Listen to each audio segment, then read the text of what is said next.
એ હકીકત છે કે આપણા પ્રદેશના વિકાસની અંદર અનેક રાજનેતાઓએ લોહી રેડ્યું છે.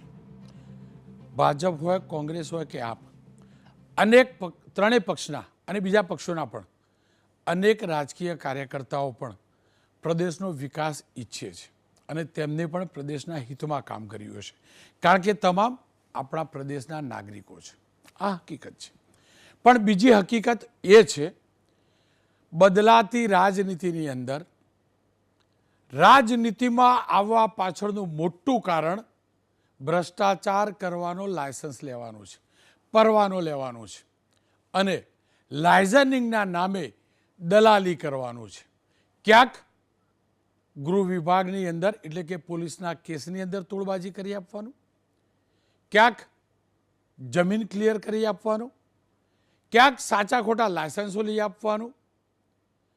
આ તમામ કામ રાજકીય પક્ષો સાથે જોડાયેલા કાર્યકર્તાઓ અને નેતાઓ કરતા રહ્યા છે અને એ જ કારણ છે કે સાયકલ કે સ્કૂટર લઈને ફરતો વ્યક્તિ જ્યારે કોઈ પક્ષનું મફલર પહેરી લે છે, ખેસ પહેરી લે છે, એના 4-5 વર્ષની અંદર મર્સિડીઝ, BMW કે ફોર્ચ્યુનર ગાડી લઈને ફરતો થાય છે. અને આવું જ કંઈક પ્રદેશના દિગ્ગજ નેતા, ભારતીય જનતા પક્ષના પાયાના કાર્યકર્તા અને આપણા જ ગુજરાતના પૂર્વ નાયબ મુખ્યમંત્રી નીતિનભાઈ પટેલે કહ્યું છે. નીતિનભાઈ કડીના એક કાર્યક્રમમાં હતા અને એમને વાત કહેવાની શરૂઆત તો કરી એમના વિસ્તારની અંદર જમીનની દલાલીમાં તેમના જ પક્ષના કાર્યકર્તાઓ કેવી રીતે મોઢું કાળું કરી રહ્યા છે તેની તરફ ઇશારો કરવાનું અને કેવા અનિષ્ટો ઘૂસી ગયા છે તે કહેવાનું. પણ એમને જે વાત કરી છે તે તમામને સ્પર્શે છે.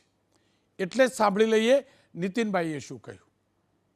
રાજકારણમાં દલાલ બધા થઈ ગયા છે. દલાલી કરી અધિકારીઓ જોડે ઓળખાણ રાખવાની. ભાજપનો હોદ્દેદાર છું, ભાજપનો કાર્યકર છું, નેતા છું, એ અધિકારીએ ફટાફટ કામ કરી આપે. આ ભાજપ સરકારે બધાને બહુ મોટા સુખી કર્યા અને દલાલી કરતા કરતા આજે બધા કરોડપતિ થઈ ગયા. કેમ કે તટસ્થ જર્નાલિઝમ એ છે કે બંને પક્ષને સાંભળવા જોઈએ. નીતિનભાઈનો અમે પ્રયાસ કર્યો, પરંતુ નીતિનભાઈએ કહ્યું કે મારે જે કહેવાનું હતું મેં કહી દીધું છે. ચર્ચાની અંદર અમારો પ્રયાસ હતો ભારતીય જનતા પક્ષનું રિએક્શન લેવાનું, તેમને જોડવાનું, પણ તેમણે સ્પષ્ટ કર્યું કે અમારા તરફથી કોઈ ચર્ચામાં જોડાશે નહીં. પણ હા, કોંગ્રેસ તરફથી લલિતભાઈ કગથરાને હું જોડી રહ્યો છું અને તટસ્થ વ્યૂ લેવા ચિંતનભાઈ આચાર્ય વરિષ્ઠ પત્રકાર છે તેમને જોડી રહ્યો છું. લલિત કાકા, જો સાચું તમને કહું, આ વાત ચિંતનથી છુપાયેલી નથી, તમારાથી મારાથી નહીં છુપાઈ. પણ પહેલી વાર આ નીતિન કાકા જાહેરમાં બોલ્યા. ખરેખર રાજનીતિમાં કેવા લોકો આવી રહ્યા છે, કેમ આવી રહ્યા છે, કેવા ખેલ ચાલે છે, કેવી દલાલીઓ ચાલે છે.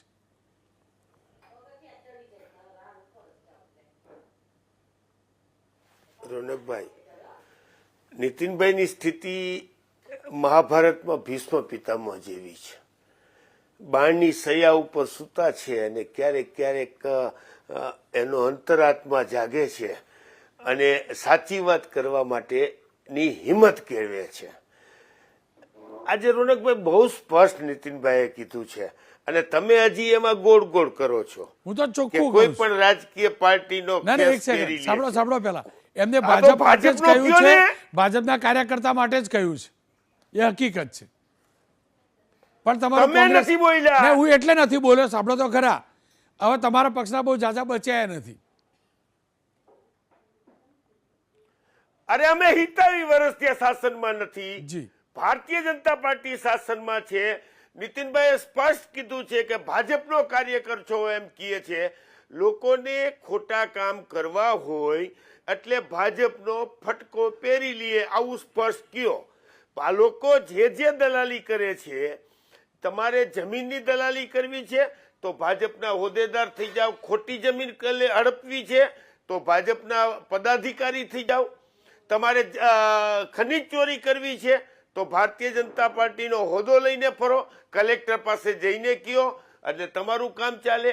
તમારે કોઈ પણ દારૂ વેચવો છે તમારે ઇવન તમારે ક્લબો હલાવી છે. આજે તમે પહેલા એપિસોડમાં આજ કીધું છે. કોણ હતા એ ભાજપના કાર્યકર નહોતા તો? એ ભાજપના હોદ્દેદારો ક્લબમાંથી પકડાય છે.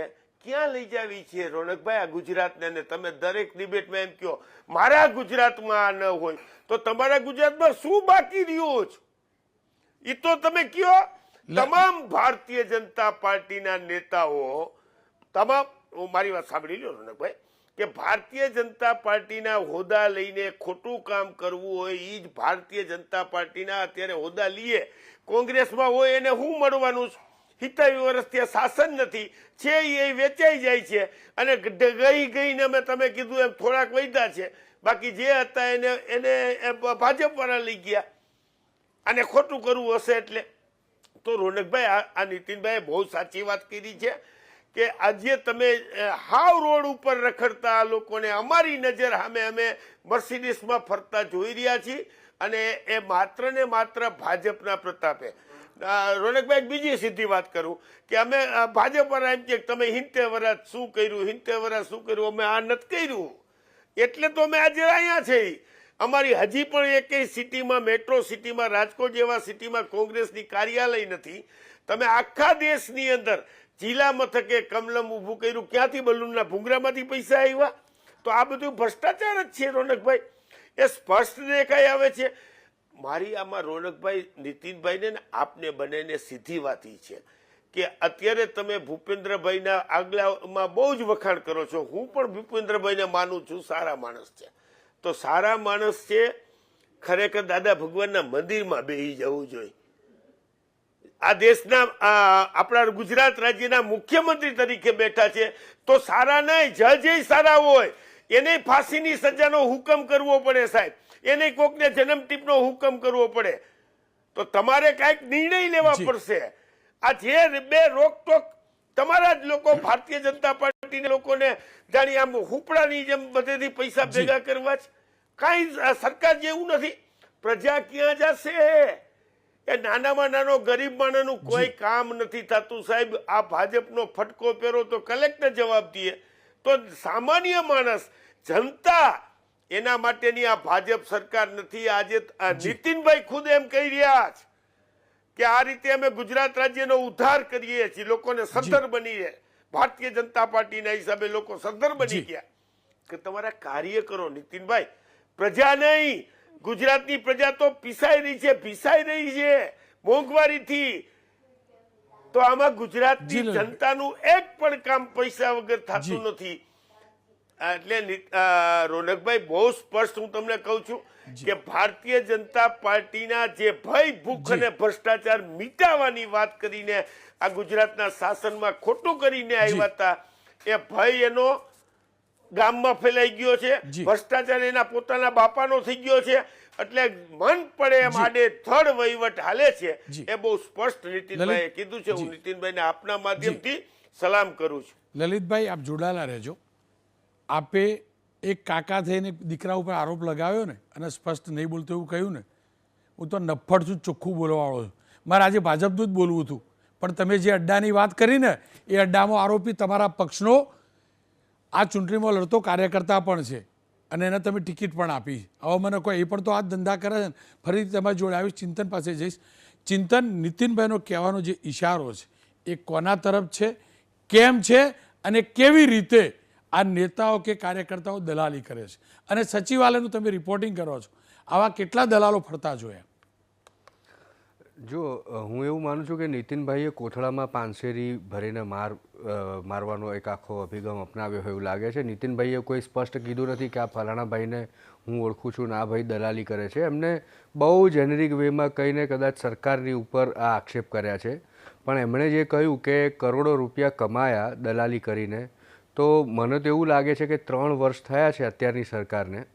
3 વર્ષની અંદર કરોડોપતિ થઈ ગયા હોય એવું બહુ ઓછું બને. આ પરંપરા ઘણા વખતથી ચાલતી હોય અને એની પહેલાં તો ઘણા વર્ષો સુધી નીતિનભાઈ પટેલ પોતે પણ સરકારમાં રહ્યા છે, એટલે એમને પણ ખ્યાલ હશે જ કે કોણ આવા પ્રકારના લોકો છે કે જે દલાલી કરે છે, અથવા તો ભાજપની વ્યક્તિ છું એવી રીતે કહીને અધિકારીઓ સાથે સંપર્ક રાખીને પોતાના કામો કઢાવી જાય છે. એટલે હું માનું છું ત્યાં સુધી નીતિનભાઈને આખી આ સિસ્ટમની બિલકુલ ખબર હોવી જોઈએ. પણ અત્યારે નીતિનભાઈએ આ મુદ્દો ઉપસ્થિત કર્યો છે એટલે એક રીતે જોવા જઈએ તો તમને પણ ખ્યાલ હશે કે ભાજપના ઘણા બધા કાર્યકર્તાઓ, અમુક મિડલ લેવલના નેતાઓ એમને મળો તો એમ કે અમારા કામ નથી થતા, અથવા તો નહોતા થતા હવે થઈ રહ્યા છે, અથવા તો પહેલાં થતા હતા હવે નથી થઈ રહ્યા. તો આ કામ શું હોય? એમના કોઈ જાહેર હિતના કામ હોય એ વસ્તુ અલગ છે, પણ બીજા બધા પર્સનલ કામો પણ હોય, કારણ કે એમણે પણ રાજનીતિમાં આવ્યા છે તો કંઈક અપેક્ષા સાથે આવ્યા હશે, એ તો બહુ જાહેર વાત છે. એટલે આ દલાલી જે વાળી વાત છે એ મૂળભૂત રીતે અંદર કલ્ચરમાં વણાઈ ગઈ હોય તો જ આ પ્રકારની વસ્તુ થાય. અને નીતિનભાઈએ એ જ મુદ્દાને આજે પ્રસ્તુત કર્યો છે કે આ પ્રકારનું એક દૂષણ એમની પાર્ટીમાં, ભાજપમાં છે અને આવી દલાલી કરવાનું એક જે પ્રચલન છે એ ઘણા સમયથી ચાલતું હશે એવું હું માનું છું. એટલે આમ જોવા જઈએ ને તો એવું આઈડેન્ટિફાય કરવું કે આ ફલાણી વ્યક્તિ, કારણ કે હું કે તમે ગમે ત્યારે સચિવાલયમાં જઈએ તો કોઈ પણ વ્યક્તિ જે ભાજપની સાથે જોડાયેલો હોય એ આપણી હાજરીમાં ન મળે કોઈ પણ અધિકારીને, એટલે સ્વાભાવિક રીતે એકાંતમાં મળતા હોય ને આ પ્રકારની ચર્ચાઓ કરતા હોય, વાતો કરતા હોય. પણ નીતિનભાઈએ જે પ્રશ્નાર્થ ખડો કર્યો છે એ મને લાગે છે ત્યાં સુધી આ કોઈ અત્યારની કે છેલ્લા 2-5 વર્ષની વાત નથી, આ ઘણા વખતથી ચાલી આવતી હશે ને એ બાબતથી નીતિનભાઈ વાકેફ હશે. કદાચ એ જ્યારે સરકારમાં હતા, સત્તામાં હતા ત્યારે કદાચ નહીં કરી શક્યા હોય એમના વિરુદ્ધ કોઈ કામ, પણ એમની જે વેદના છે એ હવે ઠાલવી રહ્યા છે, કારણ કે હાલ તેઓ સરકારમાં નથી, તેઓ સંગઠનમાં નથી, એટલે એમની ઉપર કોઈ લાયબિલિટી કે કોઈ આડકતરું કે સીધું કોઈ દબાણ નથી, એટલે એમની અભિવ્યક્તિ છે એ જાહેર મંચ ઉપરથી કરી શકે છે. પણ હું એવું માનું છું કે આ પ્રથા અથવા તો આ સિસ્ટમ એ આજકાલની ન હોય, આ વર્ષોથી ચાલતી આવતી હોય તો જ નીતિનભાઈએ આ બાબતને અહીંયા ઇંગિત કરી હોય. અને બીજું તમને કહું કે જે રીતે દરેકે દરેક ભાજપના ધારાસભ્ય છે કે ભાજપના નેતા છે, કાર્યકર્તા છે, તમે વિચાર કરો કે ભાજપે કેટલા બધા કાર્યકર્તાઓ બનાવ્યા. 1 કરોડને ઉપરનો એક આંકડો આવે છે છેલ્લા 2 વખતથી, તો સંગઠન પર્વથી. તો આ 1 કરોડ લોકો શું કરવા જોડાય છે ભાજપમાં? શું કારણ હશે? એ મને તમને બધાને ખબર છે. આ અત્યારે ચેનલ જોઈ રહ્યા છે, આ કાર્યક્રમ જોઈ રહ્યા છે, એ તમામ દર્શકોને પણ ખબર છે કે કેમ ભાજપમાં જોડાવું હોય, શું કંઈ માત્ર સેવાના કારણે તો કોઈ જોડાતું નથી હોતું. અને આપણે બધાને ખબર છે કે એક વખત રાજકારણમાં એને ટ્રેક પકડાઈ જાય એ પછી એની વખતો વખત જે પ્રગતિ થતી હોય છે એ આપણે જોઈએ છે. જ્યારે વિધાનસભાના કે લોકસભાના ઇલેક્શન્સ આવે ત્યારે જે તે ઉમેદવાર પોતે પોતાના સોગંદનામું ઉમેદવારી પત્રની સાથે દાખલ કરે, એ ઉમેદવારી પત્રની સાથે જે સોગંદનામું હોય એમાં એક કોલમ હોય છે એમની પોતાની વ્યક્તિગત અને પારિવારિક સંપત્તિ, એમાં કેટલા ઘણો ઉછાળો આવે છે. આ બધું બધાને ખબર છે. આપણે માધ્યમો તરીકે એ દર વખતે પ્રકાશિત પણ કરીએ છીએ કે આમની સંપત્તિ આટલી છે, એમની સ્થાવર જંગમ અથવા તો એમની ડિફરન્સ પણ બતાવીએ જો રિપીટ થયા હોય તો. તો આ બધી જ વસ્તુ બિલકુલ સ્પષ્ટ છે. કેવી રીતે થાય છે આ બધું? સીધી રીતે કોઈ જે પાવરમાં છે, જે મંત્રીઓ છે, એના સિવાયના પણ લોકો જો આટલા બધા હદે સમૃદ્ધ થતા હોય તો કેવી રીતે થતા હોય? સીધી જ વસ્તુ છે. અને બીજું લલિતભાઈએ જે કહ્યું કે અમારી કોંગ્રેસની પાર્ટીના પાસે આ પ્રકારની સિસ્ટમ નથી, પણ મેં તો એ પણ જોયું છે, એમને પણ ખ્યાલ હશે કે કોંગ્રેસના જ ઘણા બધા નેતાઓએ ગુજરાતમાં સરસ મોટી મોટી કોલેજો બનાવી છે, યુનિવર્સિટીઓ બનાવી છે, એમના ધંધાના પણ સારા એવા એસ્ટેબ્લિશમેન્ટ છે. તો એ કંઈ કોઈ ગવર્મેન્ટની ફેવર વગર તો થતું નથી હોતું. ઇવન ગવર્મેન્ટના કોન્ટ્રાક્ટ્સ પણ મેળવે છે એમના નેતાઓ.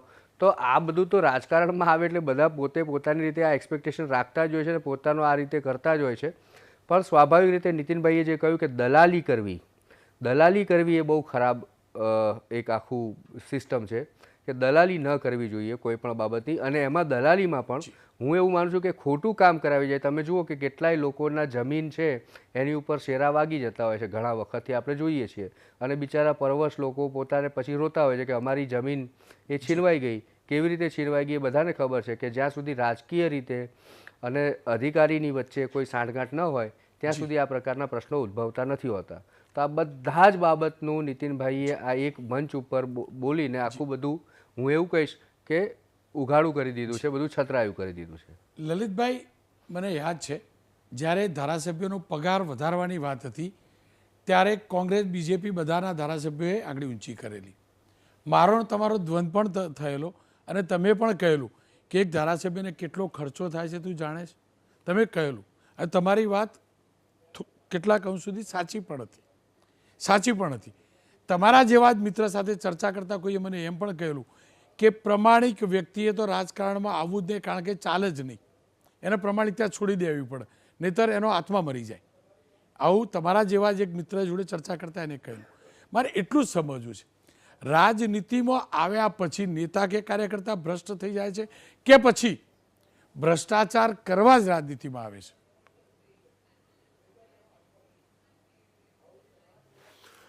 જો રોનકભાઈ, હું એવો કોઈ દિવસ દાવો નહીં કરું કે હું દૂધે ધોયેલો છું ને હું નક્ષિક પ્રમાણિક છું.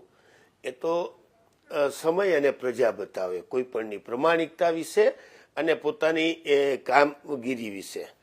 જે તે સમયે જ્યારે પણ ધારાસભ્યનો પગાર વધારવાની વાત હતી ત્યારે પણ અમે અમારી પાર્ટીમાં ડિફર હતા, એ અમે અમારી વાત નોંધાવેલી છે અને એ પાર્ટીમાં ઊભી છે. વાત રહી લોકો રાજકારણમાં શું કામ આવે છે. જો રાજકારણ અત્યારે અનિવાર્ય અનિષ્ટ થઈ ગયું છે. નંબર 1, સારામાં સારો માણસ હોય ને એને પણ રાજકારણની જરૂર પડે, કારણ કે અત્યારનું રાજકારણ ગમે તેને ઉપાડી ગમે તે ગાલી દે, બેન પાયલની જેમ છૂટે નહીં. તો એવી પરિસ્થિતિ આ સરકારમાં ગમે ત્યારે થઈ શકે, એટલે રાજકારણ અનિવાર્ય અનિષ્ટ બની ગયું છે. બીજું રોનકભાઈ, એક સ્પષ્ટ એ કહી દઉં કે લોકોને પૈસા કમાવા માટેનો શોર્ટકટ બની ગયું છે. તમે આજે તાત્કાલિક પૈસાવાળા થઈ જાઓ, બાપ દાદાની પેઢીની પેઢી વહી ગઈ તો નરિયા નહોતા બદલા, અમારા પહેરેલા કપડામાં થીગડા નહોતા ગયા, એ પણ અમે જોયું છે. કારી મજૂરી કર્યા હોય, રાતને દી કામ કરતા હોય ખેતીમાં જમીનમાં, તો પણ બાપ દાદાની એ બિચારાને એને સારી રીતે જીવી શકે, નિર્વાહ કરી શકે એટલું જ કમાતા. કોઈ રાતોરાત અબજોપતિ ન થઈ જતા. અને રાતોરાત અબજોપતિ થઈ જાય એની પાછળ ક્યાંક ને ક્યાંક પછી એ ગૌતમ અદાણીને નરેન્દ્ર મોદી સાહેબનો ટેકો હોય કે લલિત કગથરાને કોકનો ટેકો હોય, પણ કોઈના ટેકા વહીના કોઈના કામ વહીના માણસને આ કરોડપતિ રાતોરાત થઈ શકતા નથી. અને આ બહુ સ્પષ્ટ વાત છે રોનકભાઈ. આજનું રાજકારણ પ્રજાનો પણ આમાં વાંક છે કે તમે જાહેર જીવનના લોકો પાસે અપેક્ષા રાખો છો, એ જ પ્રજા મત દેવા ટાણે તમે શું કામ પૈસાની કે દારૂની કે એલફેલની અપેક્ષા રાખો છો? તો એ પ્રજાનો પણ ભૂલ છે.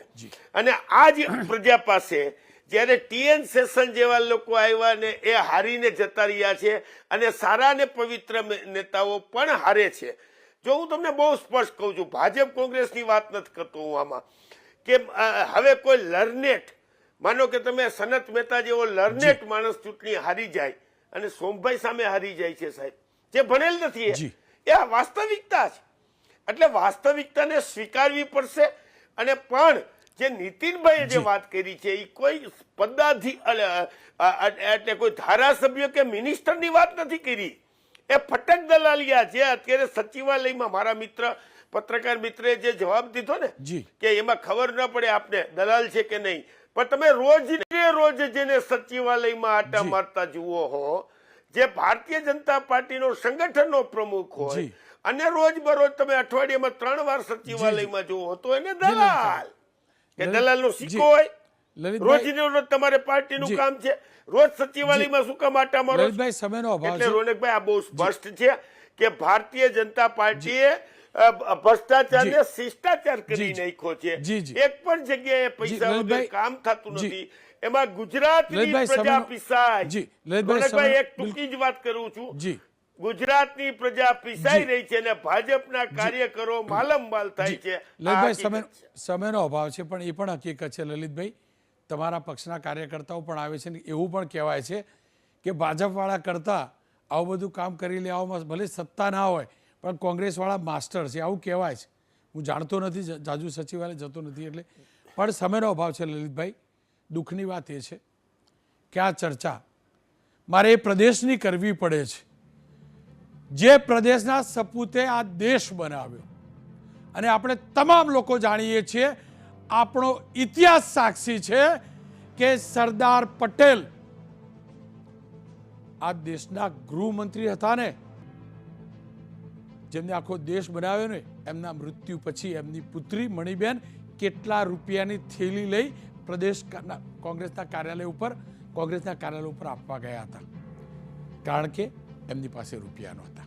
એ મણિબેન અનેક વાર સાંસદ બન્યા, મારા મહેસાણાના સાંસદ બન્યા, છતાં પણ છેલ્લે સુધી ઠીગડા પહેરેલી ઠીગડાવાળી સાડી પહેરતા હતા. અને દિલથી કહું છું, 1400મા કાર્યક્રમમાં અંતરાત્માના અવાજ પ્રમાણે કહું છું, તમને થોડી ઘણી પણ શેષ શરમ હોય ને, અને જો તમે ભ્રષ્ટાચાર કરતા હોય ને, તો મહેરબાની કરીને, અને તે પણ રાજનેતા હો તો, કાર્યકર્તા હો તો, મારા સરદારનું કે મણિબેનનું નામ ના લજવતા, ભૂલથી પણ તમારી ગંદી જબાનથી જીવનમાં ક્યારે ના બોલતા કે હું સરદારના ગુજરાતનો છું, હું મણિબેનના મહેસાણાનો છું. ભૂલથી પણ ના બોલતા. તમને અધિકાર નથી. અને નીતિનભાઈ તો સારી રીતે જાણે છે, મણિબેન છેલ્લે મારા મહેસાણાના સાંસદ હતા. નીતિનભાઈ, તમારા પક્ષના કાર્યકર્તાઓને એ મણિબેન અને સરદારનો ઇતિહાસ શીખવાડજો ને. એક સેશન રાખજો, એક સેશન રાખજો. જો એ પથ્થર નહીં હોય ને તમારા કાર્યકર્તાઓ, તો કમસે કમ 1% પણ સુધરશે, 1% પણ સુધરશે. ખેર, હું તો પોલીસના 1400 એપિસોડ પૂરા થયા છે. મેં પ્રમાણિકતાથી પ્રયાસ કર્યો છે તમામ મુદ્દે મુક્ત મને બોલવાનો. હકીકત એ છે, શાસક હોય કે વિપક્ષ, તમામે મને સહકાર પણ આપ્યો છે બોલવાની અંદર, એ પણ હકીકત છે. મને આનંદ એ વાતનો પણ છે કે અભિવ્યક્તિની આઝાદીનો ઉપયોગ પણ કરી શક્યો છું. આપ તમામે વિશ્વાસ મૂક્યો છે, એ વિશ્વાસ હું ક્યારેય નહીં તોડું, એનું ખાતરી આપું છું એબીપી અસ્મિતાની ટીમ વતી. છેલ્લે એટલું કહીશ, 1400મો એપિસોડ એક આંકડો હોઈ શકે, પણ એ અંત નથી. જીવનના અંત સુધી આપનો આ દીકરો સત્ય માટે બોલતો પણ રહેશે, લડતો પણ રહેશે. હા, બોલીશ કડવું, કોઈને ગમે કે ના ગમે.